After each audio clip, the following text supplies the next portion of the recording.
Assalamualaikum warahmatullahi wabarakatuh. Bersama saya Darak Tuni, mahasiswa program Fakultas Sarjana UIN Fatmawati Soekarno, Prodi Pendidikan Agama Islam, semester ganjil.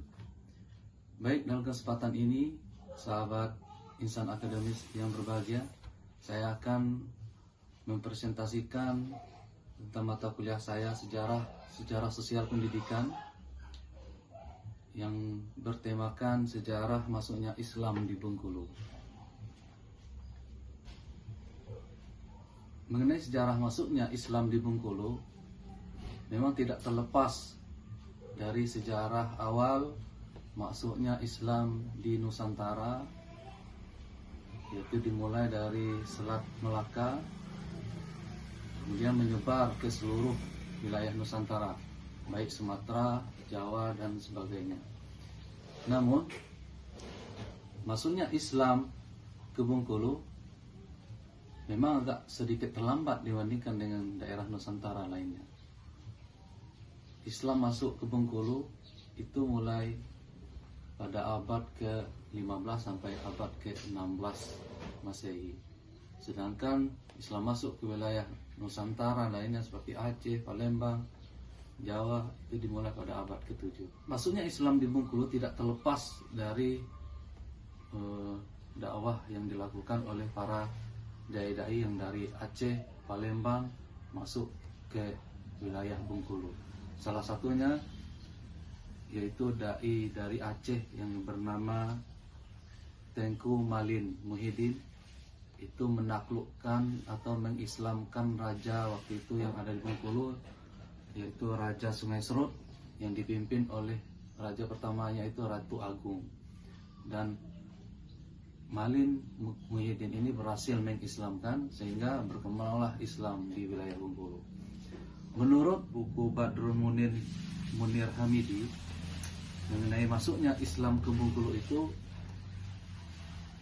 yaitu melewati 5 pintu.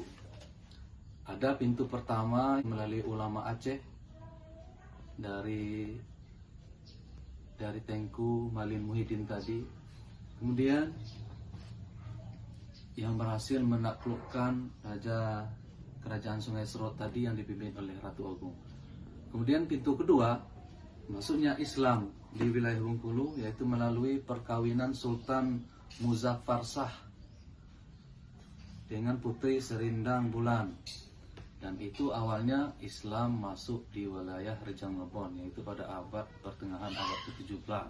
Kemudian yang ketiga, itu masuknya Islam ke wilayah Bengkulu, yaitu berasal dari Sumatera Barat dengan datangnya Bagindo Maharaja Sakti dari Pagaruyung ke Kerajaan Sungai Lemau, yaitu pada abad ke-17. Kemudian pintu masuk Islam ke Bengkulu yang keempat yaitu melalui dai-dai yang berasal dari Banten berdakwah di wilayah Bengkulu. Hal ini membuktikan ada kerjasama kerajaan Banten dengan kerajaan yang ada di wilayah Bengkulu pada waktu itu.